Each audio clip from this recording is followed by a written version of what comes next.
Hey guys, before we get started on the episode, I wanted to tell you about our sponsor, Organic Priced Books. Organic Priced Books is a small business dedicated to saving you money on collected editions of the books you love. Whether that be trade paperbacks, hardcovers, absolutes, or omnibus, Organic Priced Books has you covered. They have all the brands that you love: DC, Marvel, IDW, Dynamite, and so many more. To take advantage of this partnership, go to the link in the description of this podcast and use our promo codes. Those are tfrbatpod to save you $2 off of any order, or tfrbatpod ship it together to save you 5% off of any order of 3 books or more. When you do this, not only are you supporting a small business and saving yourself money on the books you love, you're also supporting this show as you do so. So go check out Organic Price Books today. Thanks, guys, and enjoy the show.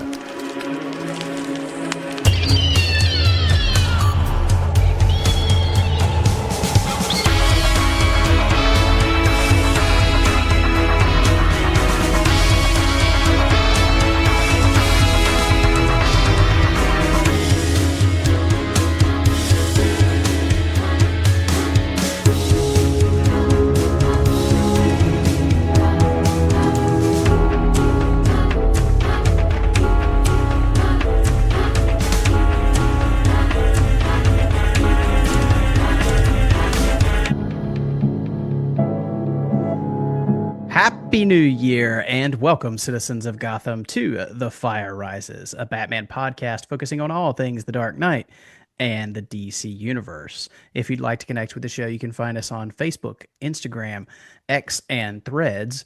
That's tfrbatpod. And if you have thoughts, questions, comments, or even suggestions for future episodes of the show, you can reach us by email. Just shoot those emails to tfrbatpod@gmail.com. My name is Eric Carter, and I am your host, and I am joined, as always, by my co-host, Joe Fornerato. Joe, happy 2025, my friend. Happy New Year, Eric. What's going on? Not a lot, not a lot. We're on a pretty good roll here. We've been pretty consistent lately. It feels good. Yeah, we're getting them out finally. We're back in the groove a little bit.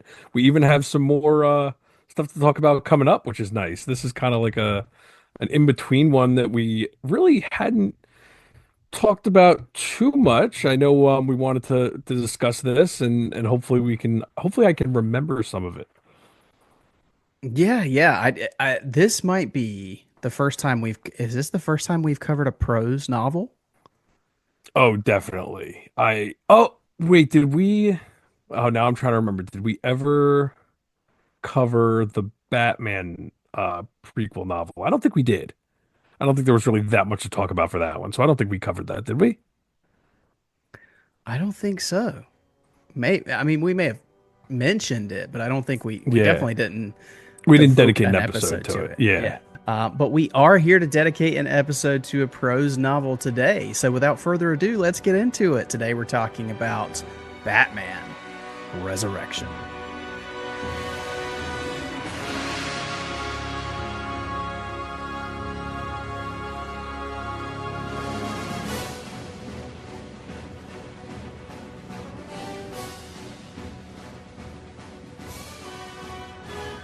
All right, Joe. So Batman Resurrection was released just a couple of months ago on October 15th, 2024. And just as soon as this came out, and the author, of course, is John Jackson Miller.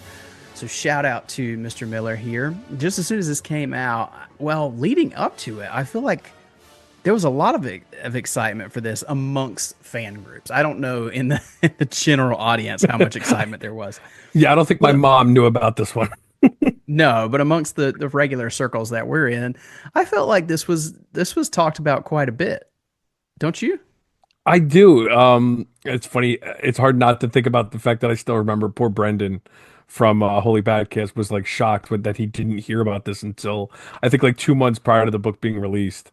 Um, but yeah, I felt like there was a good amount of buzz when this was announced, and the lead up definitely. I was a little. I don't think I understood exactly what the book was supposed to be until right before it was released. I don't know about you, but I was not. I don't think I was. expecting it to be. I'm trying to remember now. I don't think I was expecting it to be a bridge between, is it Batman 89 and Batman Returns? I think I Yeah. expected it to take place after Returns. Okay, interesting. So yeah, I think I remember early on hearing that it was going to be a bridge. So that did not surprise me. And I can't remember honestly where I heard that, but I knew that it wasn't going into like the Batman 89 comic territory. I knew that this was going to be the bridge in between, which is an interesting question now. So, and I know you love to talk about canon, so this is going to be your key conversation right No, here, I Jeff. actually did want to discuss this for this one because I think it's interesting for this. Yeah, so we we obviously have Batman from 1989. We have Batman Returns. Now we have Batman Resurrection, which slots right between those two films, and we have Batman 89, the comic series, and Batman 89, is it Echoes? Echoes, yes, and I still have not read that. I haven't either. But how does the canon line up? Do you think 89 and Echoes are in this canon with this book and the two films, or is it a branch time? What do you think? I feel like all the stuff outside of the movies when it comes to canon is kind of like a, not a choose your own ending, but kind of like choose it if you want it. Like I don't think it needs to be canon, but I think it's nice. Like the movies feed into the book. I don't think the books need to feed into the movies if you never read them or if you Sure. don't like them. I mean, in all honesty, if you don't like the books, I don't think it needs to damper your your feelings on the movies. Um, I will say I was really, I want to say impressed or at least pleasantly surprised. Again, my feelings from the book aside, as far as the Batman 89 comic, it was interesting to hear the author of Resurrection discuss that he really tried to not step on the toes of the comic. He wanted it to line up with that as much as possible. And I was not expecting that. Hmm. Yeah, yeah, I agree with that. I will, so far as where I see canon, I'm with you. I think it's however you want to see it. Because I mean, a lot of people, Batman and Batman Returns are going to be all they ever know, and that's fine. Um, I I like having more of this world, more of Keaton's world and Burton's world. Um, I don't know how I feel about 89 the comic mixed in here. We'll talk about that though after we give our thoughts on the book because There's one I have some. specific spot in this book, which I remember discussing with you, um, that kind of ties in with the comic, and I felt like it was kind of out of left field, but we'll discuss that as we get more into it. Yeah, absolutely.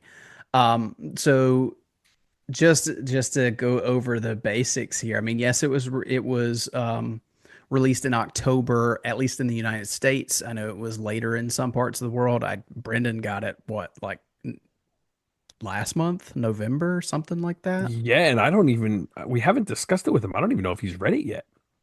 Yeah, I don't know. I pre-ordered this, so I got it from Amazon. I have the hardcover. That's how I read it. I think you listened to the Audible version, correct? I did. I listened to the Audible version. I still have not received the physical copy yet. I'm going to get it eventually. I'm just trying to, I don't need it this instant, so I was trying to wait for like some promo or some deal where I can get it a little cheaper for no reason other than I'm not in a rush to get it. Yeah, I listen to the Audible a lot when I'm working. I drive a lot for work, so I listen while I'm driving. And it was, I will say, listening to action audiobooks is definitely it's different. Um, the action in those types of, in a novel is always going to be a little bit harder to follow, and especially with an audiobook, it's a little bit tougher. But I think there was enough in this to still enjoy it. I just feel like I'll probably read it again someday, or at least listen to it again someday. I'm curious to see what I'm able to retain because it was an audiobook. And again, like your mind can wander more, I think, when you're listening to an audiobook. I will admit to that. But this definitely kept my attention throughout. It was better than I expected, without going too much into it and burying the lead too much. This was much better than I expected it to be. Nice. Yeah, and I agree with that. So with that being said, just because I know that not everybody has had a chance, let's give this a spoiler-free section really Mhm. quickly. So just overview, quick thoughts. What did you think of the book as a whole? Like I said, I enjoyed it way more than I expected, and I think the beginning, because it's structured like a movie.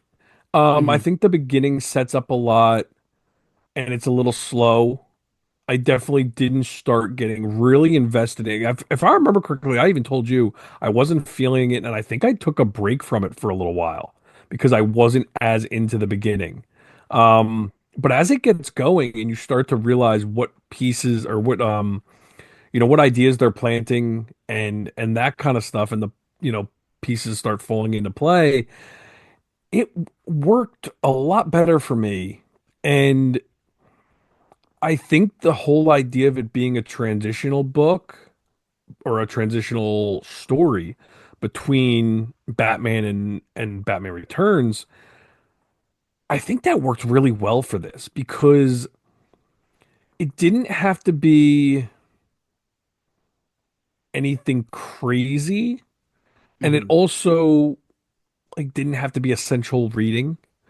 But again, on top of that, it could tell a story, and I give them a lot of credit because sometimes when you do that, it can almost be boring. Where it's like, okay, we know this isn't going to go anywhere because we know where it's going to end up. We know Batman Returns happened. Hmm. But the author does a really good job of making this story interesting, even though you kind of know what's happening. And it doesn't make that much sense listening to me say that if you haven't read the book. But for whether you want to call it a prequel to Batman Returns, I think anytime you do a prequel and you could still have a little bit of a mystery, that's pretty impressive to me. I think he did a really good job with that. Yeah, yeah, I agree with everything you said there, and I do think it works really well as a bridge between the two films, but that's not to take away. I mean, it's not just a prequel to Returns or a sequel to 89. It very much stands alone as its own story. Of course, you can't, there's a limitation already on John Jackson Miller here that the stakes can only be so finite with Batman Yes. and with certain characters. But with characters that he introduces in this story, he can do whatever he wants as long as it doesn't affect the outcome of the next movie, if that makes sense. Absolutely. And Oh, sorry, go ahead. oh, yeah, I was just going to say, I think he did an excellent job with that because there were moments of tension in the book and like, oh man, what's going to happen next? What's going to happen here? That it didn't even occur to me to think, oh, well, they can't do this, this, and this because that's obviously we know what happens next in Batman Returns. Mhm. So I do think that Mr. Miller here did a wonderful job of setting and doing telling his own story with the confines of the two movies that are outside of it. Yeah, and I think even if, let's say, in an alternate timeline, this was the sequel, and then we got Batman Returns as the third movie written after this, I think it could work. Hmm. I do think there are elements of this that are used because it's a prequel and they could play around with things, but I also think if like you could see it as a natural sequel even if it wasn't the plan of doing this after Returns. If that like I'm probably not wording it properly, but like I could see this being the script on top or prior to Returns if they needed to do something. I don't think they would have done this, obviously. I mean, obviously they didn't. They wanted heavy hitters like Catwoman and Penguin to be the villains. I don't know if the villains in this are spoilery.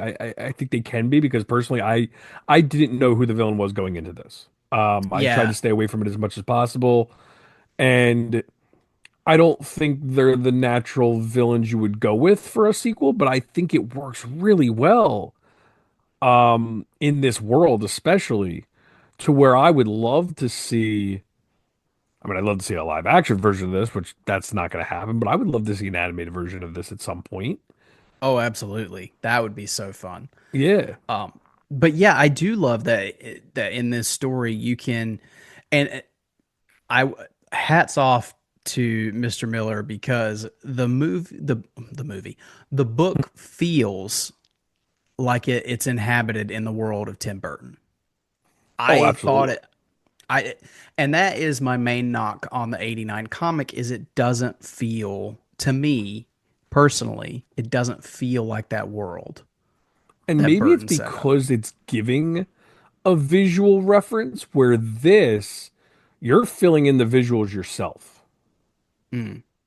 I, Yeah, and and it's weird to say that because I don't think the animation or the art style is what doesn't make 89 the comic feel like that world. I don't think that's the case at all. I think the art is actually really good. But I think with this, and I'm trying not to, harp on the comic too much, but this just has, maybe it's because we can use our imagination more.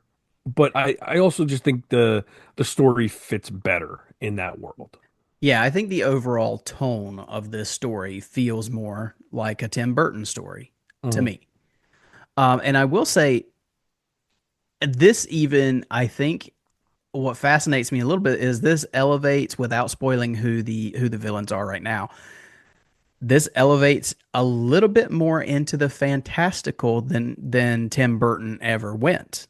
I I, mean, w- I was going to just touch on that myself too. I agree. This would yeah, have a because I really think big budget. it would have a big budget, but I mean, I think the most fantastical Burton went was with the way that Catwoman came back to Hmm. life. Other than that, I mean, most of his villains were, I mean, nobody had any powers. Mm-mm. You didn't really get into the super villains until you got into Batman and Robin, really, in that era. Yes. And even though this does add to that a little bit, I don't think it goes far enough to where it's not believable. I think it still fits perfectly. And you touched on that too. You said like it fits in the world. It goes a little bit to the fantastical, but not over the line because it plays in the same sandbox. And it's wild to think of Burton's films as quote unquote grounded. But Yeah. when you think about it that way, I mean, there was nobody flying around with superpowers. Hmm. Yeah. But yeah, I thought it was a really good story. It really kept me hooked, and that's the best that you can ask. And you know, I don't mind giving this spoiler. He's got another book coming, and I'm excited for that. And you actually filled me in on that because that is, I guess, announced in the hardcover. Yeah, it's the very last page in the book. It's the back page in the Okay. novel. It's got a piece of art and it says Yeah. Batman. I can't remember the title, but it's coming this year, 2025. Oh, okay. So that's cool. So he must have written them back to back then. Yeah, because I think it was the fall of kind of the same as the release window as this one came out. Hmm. So we've got that to look forward to. But I think that's a good spot. So if you have not read Batman Resurrection, make sure you hop off here. Go listen to the Audible, read the book, get it on Kindle, however you want to do it. But check out the story and then come back and get our spoiler filled thoughts here. But this is your last warning. So Joe, I mean, just to go ahead and get into it and get it right off the bat. You were really shocked that we got Clayface, if I'm right, because you were not expecting Clayface, correct? I wouldn't say I was shocked. I definitely wasn't expecting it. Once I started reading it, it's pretty obvious, obviously. Um, and just while we're on it, it's Batman Revolution. And did they spoil the villain in that art, or am I just seeing the spoiler of the villain because I'm reading about it? I don't remember seeing anything about a villain. Okay, the villain apparently is going to be someone. I'm not going to say who it is. Just in case people don't want to know, because I probably would have preferred not to know because I didn't want to know this one. But yeah, it's Revolution and it's supposed to come out um fall of 2025. Yes. But yeah, back to Clayface.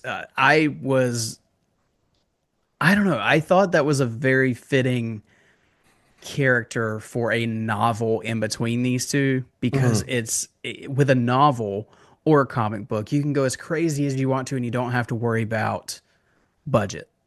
Yes. And just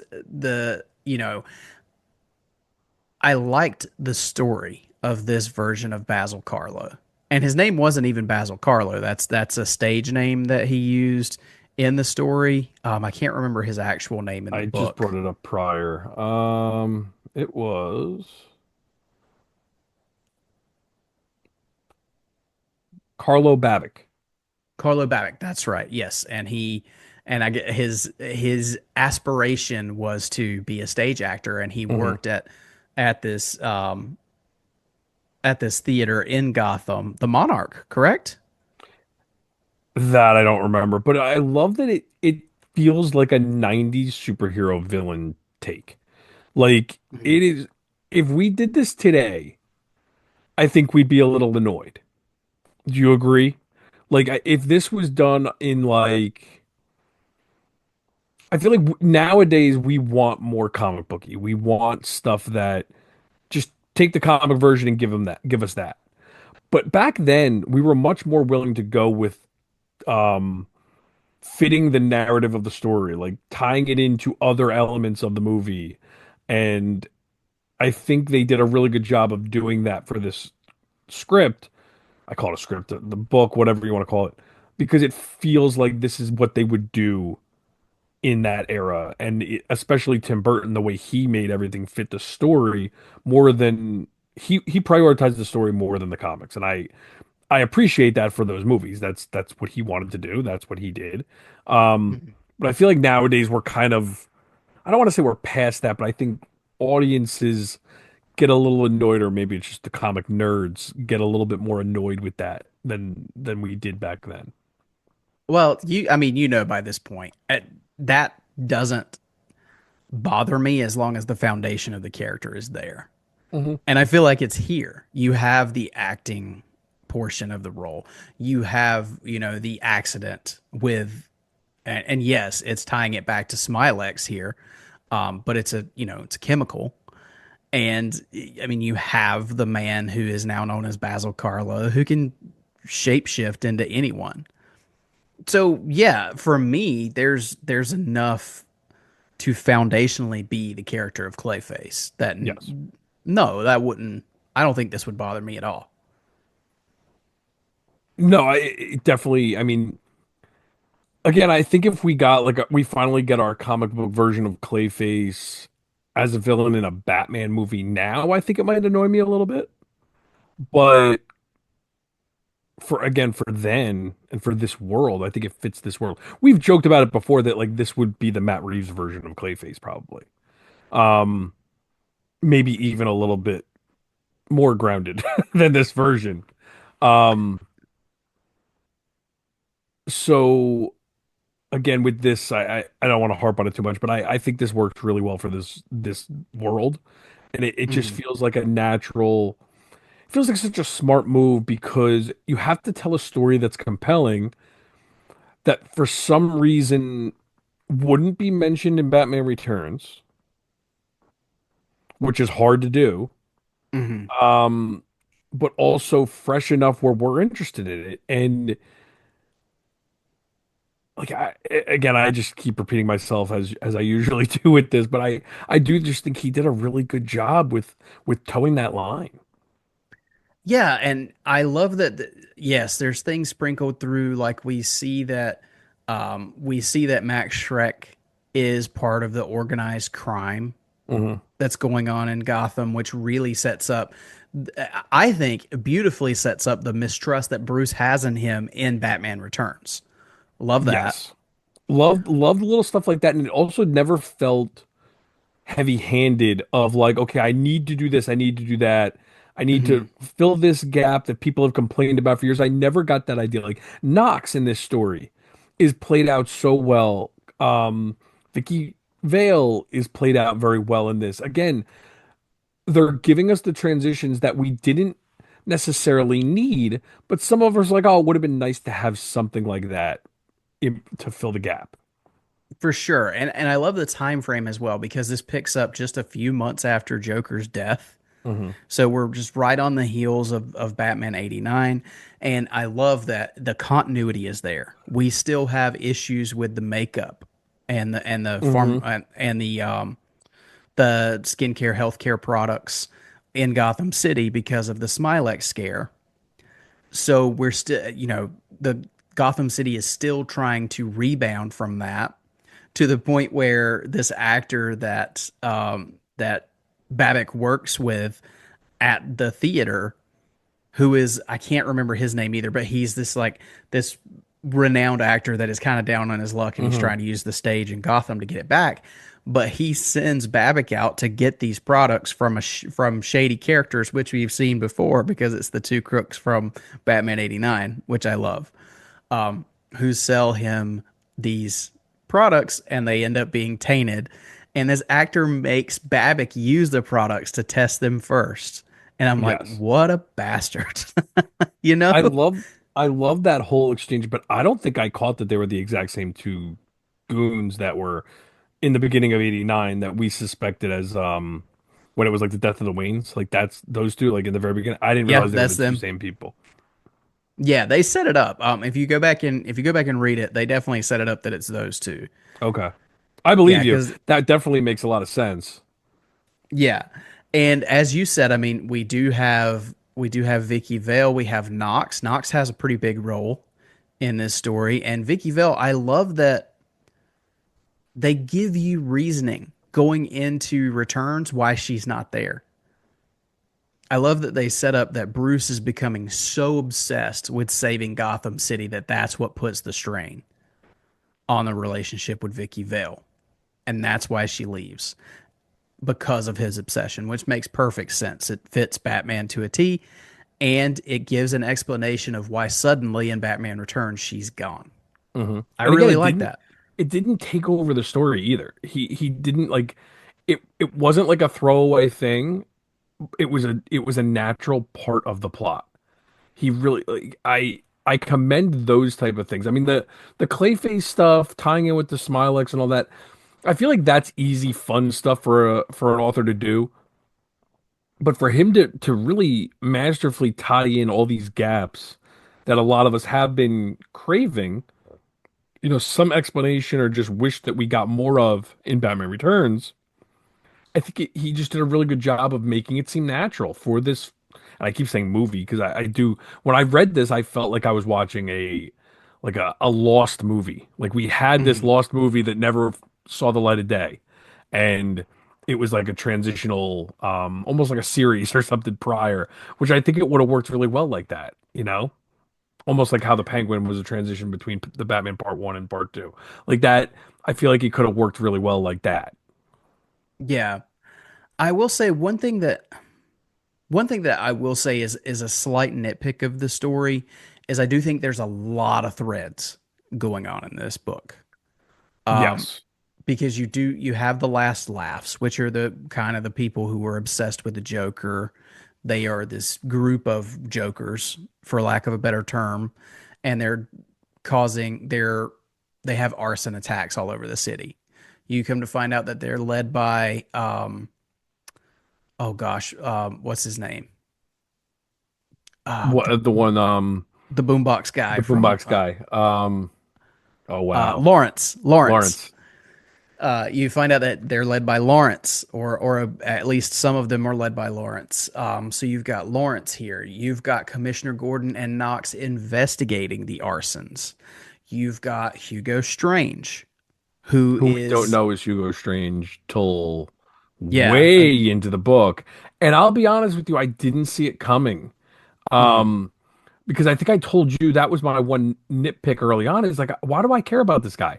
Who is this freaking guy that they keep harping on? I don't care about this guy. Can we get back to Carlo and everything else? And I think that's where a movie might help because we as fans might watch the movie and go, this guy seems like he could be someone else, that kind of thing. yeah, Um, and I think it's hard to plant those seeds in a novel without ruining it. So he chose to have it as a twist without planting too many seeds, which I think works for the payoff. It's just hard getting there. I think the payoff was really good though. I've really enjoyed that payoff with Hugo yeah, Strange. Um, yeah. I think the biggest nitpick I have, and I don't know how you feel about this, is the Joker's body stuff.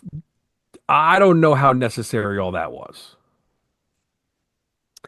Well, I'm sure there's a story reason that I'm not remembering as to why it was necessary, other than Batman not believing he was dead. And I guess it it fed into Clayface really being Joker, but I don't think it necessarily we didn't need like the body being exhumed, like a false body being exhumed, and all this. Like that's where it got a little convoluted in a novel trying to follow it. yeah, and I think that's the threads that I felt were just a few too many. Mhm. Now, I like It might work in a movie. Like I think but I think in a book it was too much. But I that's like that's usually how books are. So it's kind of a hard, you know. I like Clayface becoming Joker Mhm. and messing with Batman's mind in that way. Yes, I had no issues with that. It was the body thing. I still don't know. Like I don't even remember whose body it was that I they felt that dug that part up. was unnecessary because at that point you could have just had them. I mean, the whole who's this body, why them trying to figure out who the body is and all that, I felt like it just took away from the story just a little bit. Where Yeah. in the end you could have just had them dig up the box and nothing be in it. Hmm. And that be it. Yeah. Oh, Joker's alive. And that and then at the end you come to find out that it was Clayface, which you do anyway. So yeah, the body thing I thought that was just one too many threads. However, I mean, overall didn't impact my experience with the story. Mm. I think this is a great story. But I mean, you get so many little threads to comics as well because this turns into by the end of it you get Batman and the Monster Men, Yeah. which you and I'm Batman trying and the to Monster remember. Men. So I was trying to get you to read that, and I don't think I remembered to ask you, is this why you read Batman and the Monster Man, or did you read Monster Man prior to reading this novel? So you and I were talking about, unfortunately, with scheduling last year, we didn't get to do Hmm. our Halloween episode. But Yeah, I had mentioned it in 2023 yeah, to try to do Monster Man. You had never read it, so I'm like, okay, next year let's try to do it. Speaking of 2024, and it just never worked out. so I read Batman and the Monster Men prior to reading this because we were planning on doing an episode on it, and then we didn't end up having time Okay. to do it. And then I read this, and I was like, "Holy crap! That what a coincidence that we Yeah. basically got Batman and the Monster Men twice here." Um, but yeah, what did you think of that? Because I mean, that felt like such a strange theory, I guess, of trying to think of Michael Keaton's Batman taking on these monstrous creatures. It just is such an interesting thing to try to imagine. Yeah, I mean, I guess because I can. That's where I guess your imagination can kind of fill in the blanks yourself in what would work for this world. And I enjoyed the twist because it felt like a really fun twist where they make Carlo the sympathetic villain who Mhm. really, like, I liked the twist that, like, he didn't mean to kill the guy. in the casket, and not the casket, the tool chest or whatever it was, the whatever chest it was behind the stage at the Monarch. Yeah, Um, just a storage chest. yeah, exactly. I liked all of that. I because you do feel for Carlo this entire movie. Everything is against him. He didn't mean to do any of the stuff he's doing. He just kept digging himself deeper and deeper and deeper. And obviously Hugo Strange was pulling the strings the whole time, which I really enjoyed. I liked that. And it seemed that's talk about a perfect portrayal of Hugo Strange. I do think Hugo Strange was portrayed perfectly, and that's where the twist works really well in the novel because he has such a distinct look to him. That mystery probably wouldn't work as well in a movie because we'd be watching the movie and say, okay, this guy's obviously Hugo Strange. Like the minute whoever they cast as him and we see pictures, we would say, okay, that's Hugo Strange. Um, Mhm. and I really liked all that. As far as the Monster Man stuff, I just went with it because the story it gradually takes you that way. And I think it's a good climax to get to that point. Which I guess it's a little less far-fetched now that we've seen Keaton's Batman fight Kryptonians That's in the true. Flash. Yeah. So, um, but yeah, I mean, I'm with you. I went with it. I thought it was fun to imagine that. And I really thought like the most gripping part of the story to me was just how much of a bastard Strange ended up being because Hmm. this poor man, Carlo, throughout the entire book, he's trying to figure out what's going on and how this has happened to him. He meets this doctor, and this doctor is, well, A, fascinated by him, but he thinks, Carlo thinks that this doctor can help him. And in the end, I mean, you find out Hugo Strange, this guy's just a means to an end Hmm. for Strange, and he never had any intention of helping him. So yeah, that is messed up, but a good plot device for a good villain. Definitely. Yeah. Um, and I'm trying to remember. Strange dies at the end, does he not? I would imagine he does. I don't remember. I feel like he had to have because I don't even remember how the book ends, in all honesty. That's what's so hard about. I remember certain plot points and certain details of the middle of the book, but as far as the end goes, when I remember the twist, I remember all that. But yes, I'm pretty sure Hugo dies. I don't remember how. I want to say, did like the building go up in flames or something, or he fall to his? I can't remember. It was something like that. Yes, it was something very close to that. Um, I'm sure you could bring up like a plot synopsis or something. But I just wanted to discuss real quick before I forget that, you know, there's a bunch of cool action scenes in this book. And I love that we get, if I'm remembering correctly, a gray suit that's like his travel suit during the day. And I love that they came up with an idea to do that. And I joked with you saying, of course, we finally get Keaton in a gray suit and it's in a book where we can't even freaking see it. But it was such a cool idea. And if I remember right, there's no cape on the suit. It was like a different take on it completely. There was a whole bunch of cool little details, but we get that scene where he's chasing Carlo in the bus. Um, we get a later scene where he's got like two new vehicles that I need to see concept art on because it's hard to visualize them. Some really cool stuff there. That's where I was joking about the budget because again, you introduce new vehicles and new suits, how do you explain them away for returns? And I think he does a really good job of coming up with cool concepts that you wouldn't question the fact that they're not in returns, which is hard to do. Like you can't come up with a new Batmobile and then he goes back to the old Batmobile and returns. So he came up with concepts that work only for this book, which I think was really smart. And I'm curious when Revolution comes out, have they said when that takes place? Is that going to be again prior to returns? The only thing I've seen is speculation. But I'm not sure. Yeah, I don't know. I'm hoping that takes place after returns. I think that'd be really cool because it'd be hard to do this again. It'd be really hard to do another transition prior to to returns. Especially Yeah. I don't want to spoil who the rumored villain is because I don't even know if it's official. I just saw it when I pulled it up. I think that would be even less likely to do prior to returns. Yeah, and while you were talking about that, yeah, so no. He was captured. Hugo Oh, did he Strange go to was Arkham?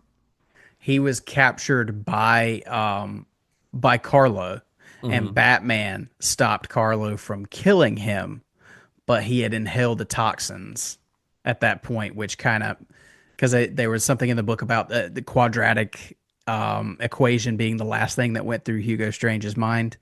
And then there's a little excerpt later from Blackgate Prison where you see Carlo like learning fundamentals A B C.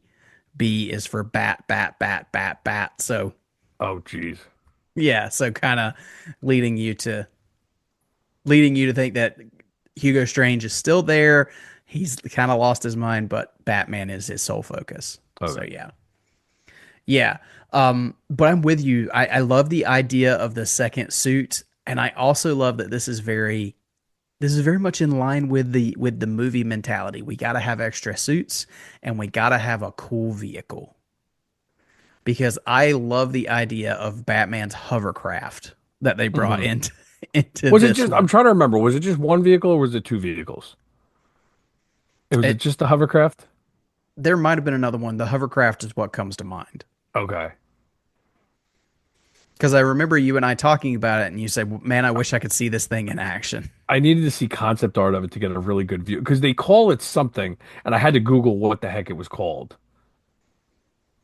Yeah, and because I wanted to try to find like artwork of the type of vehicle it was, and I think it was because it had like a transport also, like something carried it to where Batman needed it. Maybe that's why I'm thinking of two vehicles.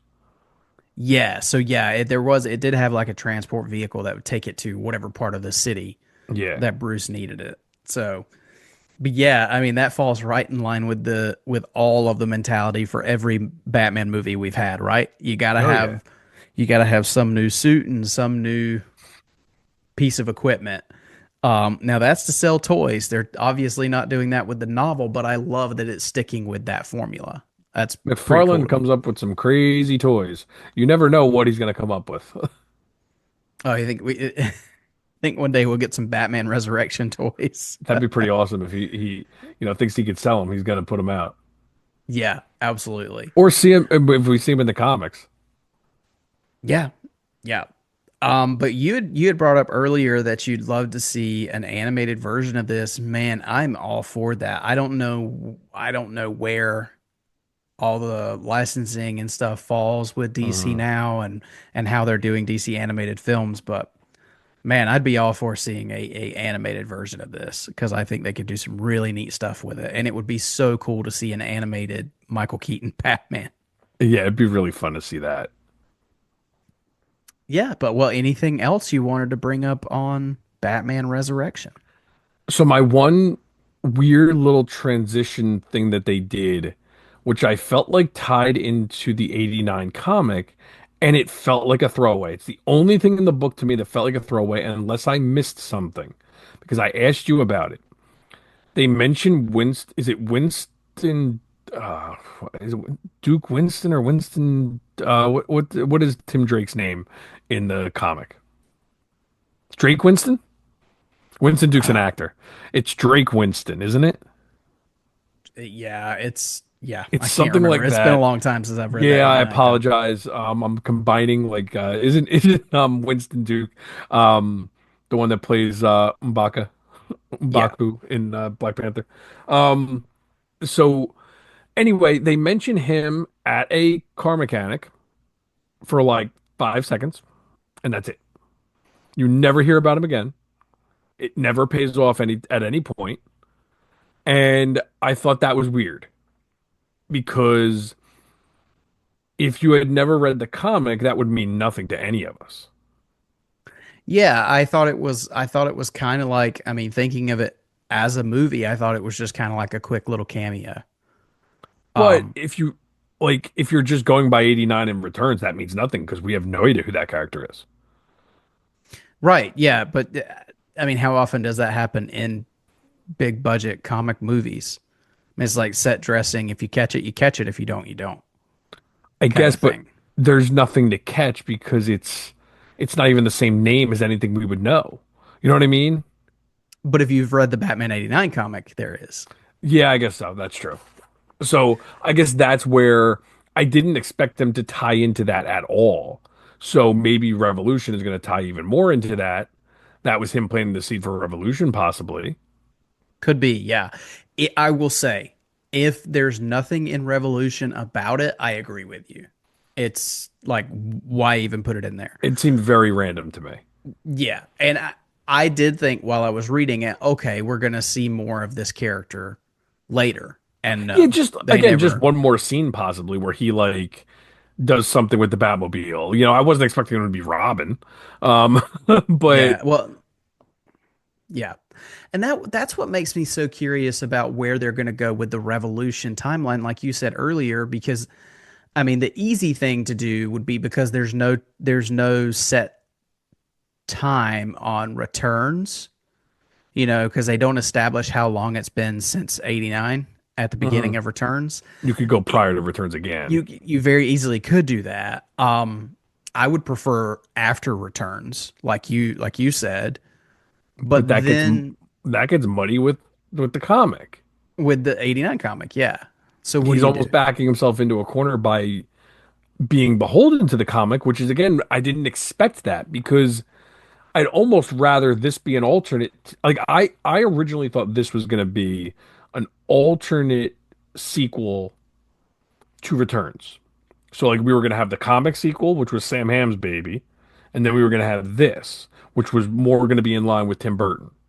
Mhm. Um, but I guess not. I think it's cool that they're working together because now we don't have all these multiple choose your own ending things. I think it's cool that they're working together. It's just not what I expected, and it makes it harder now to continue too. And I'm curious to see where Echoes went because again, we neither one of us have read Echoes, so we don't know where that went. But I guess because I wasn't too thrilled with the first one and I wasn't hearing great things about the second one, I'm curious to see where this goes much more than I am where that goes. Yeah, and the only issue becomes if it becomes required reading to read Yeah. Echoes, then you're like, oh boy. Yeah, what if Um, this takes place after Echoes? That'd even be more not confusing because I have no problem reading a 6 issue comic or whatever it is. Like it's not that big of a deal. It just does make it a little confusing because again, we never felt like those comics fit as well into the world as we wanted them to, where this does fit perfectly. So I don't want them fighting with each other. yeah, I agree with that. But that is a future us problem, not a problem for, Yes. for now. But for now, personally, I really like this book. I think it's a great middle chapter between 89 and Returns, and I think it's really fun that we That is can a big now. book. It is a big book. It's pretty thick. Yeah. I think it's fun now that you can watch 89, read this, and then watch Returns if that's a Mhm. route you want to go. Yeah. That's cool. Um, but any other last second things that you absolutely wanted to get in before we wrap it up here on Batman Resurrection?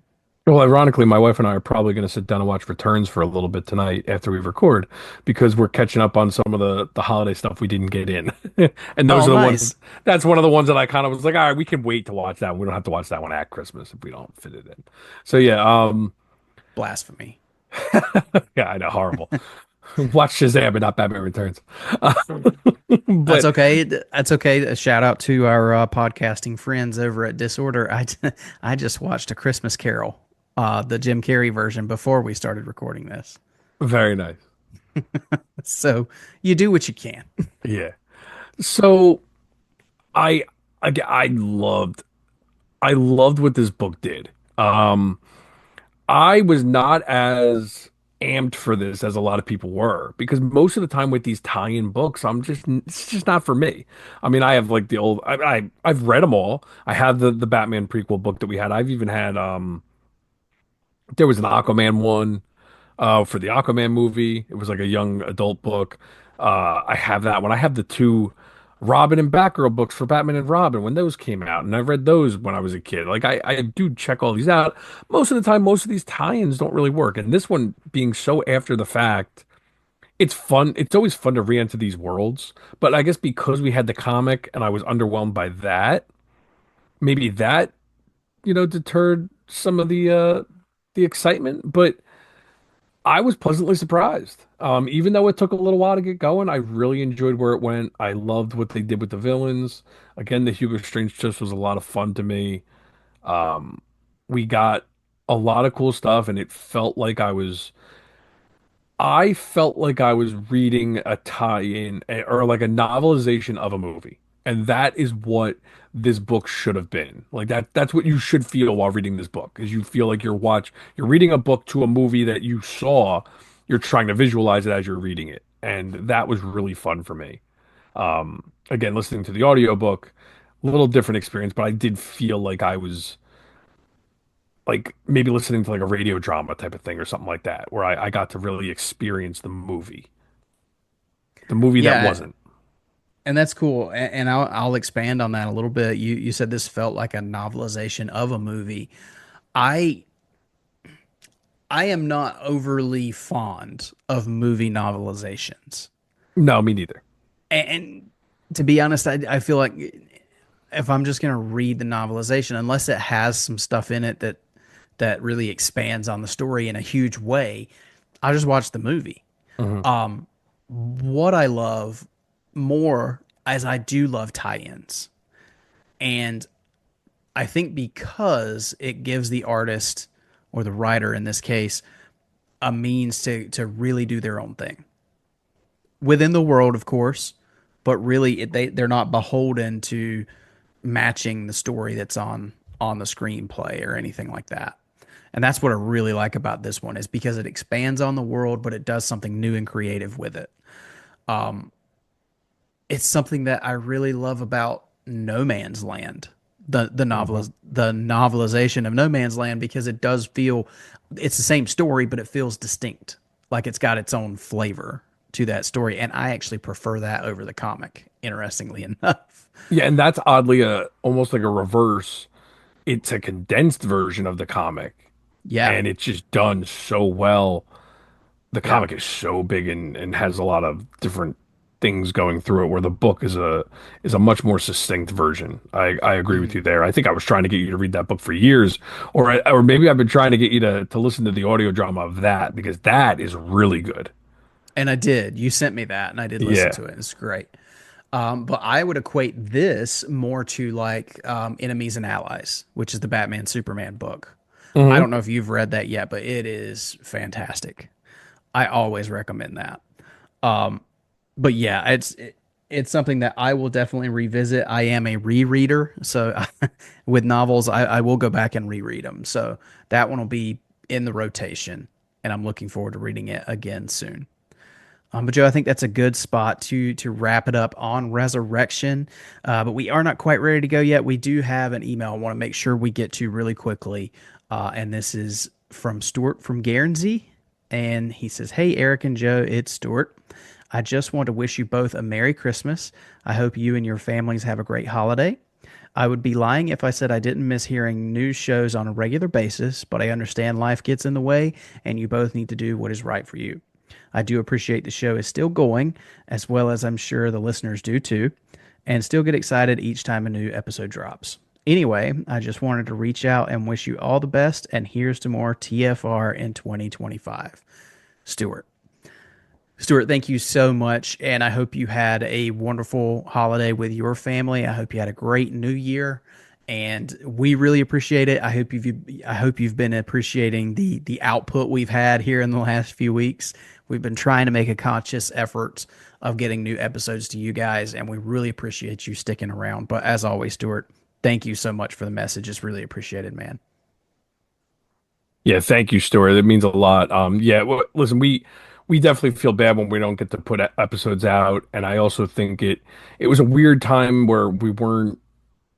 we didn't have a lot of stuff to talk about, which didn't help, or stuff that we were, really felt like talking about. Where now it's starting to amp up a little bit more. We're getting more into some really fun stuff, between the Penguin ending, we talked about that. Creature Commandos is one that we want to discuss in the future when that wraps up, hopefully. Mm. Um, we had the Superman trailer. When the Superman stuff really starts to amp up, I know it's a Batman podcast, but it's going to be really hard to not talk about, the start of the new DCU when that really gets going. And we're going to have plenty to talk about next year or this year. So I can't wait for that. For sure. Yeah, absolutely. But yeah, I hope you're excited to see this new one pop into your feed, Stuart. But we look forward to talking to you a lot more this year. But Joe, thank you so much for joining me once again. I think this is a good kickoff to 2025. I'm looking forward to everything that we can bring to the year. And I don't know, I'm going to go ahead and say this. 2024 was the 85th year of Batman, and I feel like it was not hugely celebrated. I don't know how you feel about that. It didn't feel like a big deal to me. So hopefully we can get some good Batman celebrations in and some great things to talk about this year in 2025. For the 86th, Yeah, for the 86th. Yep. big old 86th celebration. Yeah, no, I agree. It was a little understated for sure. I mean, it's hard to really celebrate every 5 years because I feel like they did a lot for the 75th and they did a lot for the 80th. Um, I think it's more just a marketing thing to put that label on stuff now more than anything. Yeah. Yeah. So No, they we'll did do see. that. That logo was everywhere. Yes, it was. So yeah, we'll see. Awesome. Well, thank you so much for joining again. And why don't you let everybody know where they can find you on social media?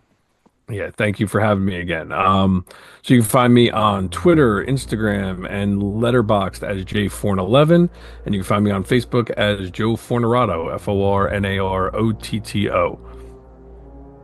Excellent. And as for myself, you can find my personal accounts on Instagram, X, and Threads, and Letterboxd. That's me Carter89, me Carter89. The show can be found on Facebook, Instagram, Threads, and X. That's tfrbatpod. If you'd like to support the show, the best and easiest way to do that is to leave us a rating and review on whatever podcast platform you listen to us on. If you do leave a written review, we will read those on the show. We also read emails, so if you'd like to send those, just shoot those to tfrbatpod@gmail.com. If you're looking for another way to support the show, and we don't ask that you spend a dime on this show, but if you'd like to, you can go to redbubble.com, search Shop TFR, all one word, and find our logos on all kinds of merchandise there. Our theme song was created by the very talented Gaurav Venkateswar, and his music can be found at gbtunes.com. Make sure you go to the link in the description of this podcast. Go support Organic Price Books. Save yourself some money on some books there and support this show as you do so. That's going to do it for this first episode of 2025. For Joe, I'm Eric. And until next time, make sure you keep that bat signal lit and pointed skyward.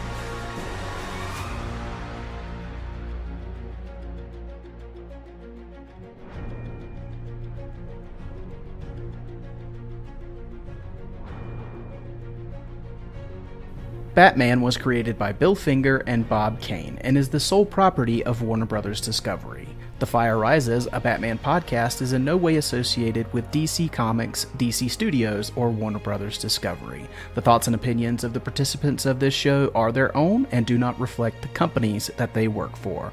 Thank you for listening. We'll see you on the next episode.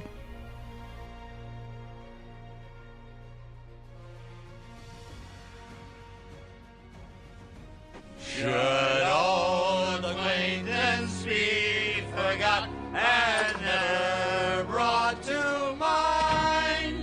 Should old acquaintance be forgot and days of old lang syne? Sorry, fellas, closing time. But we want to sing. So start practicing for St. Patty's Day. Hey. Happy New Year, Commish. I heard your buddy had a rough night. I wouldn't be surprised if he didn't show this time. And break our tradition? In fact, unless I miss my guess. That's him now. How's that arm? Better than the Joker's. Close one this time. They're all close ones. Well, here's to survival. Hopefully we'll be doing this again next New Year's Eve. Hopefully. And now, Joe, if I could get one of your famous cheesesteaks to go, I'll be ready to call it a night. Anything for you. One of these years, I'm going to beat him to the check.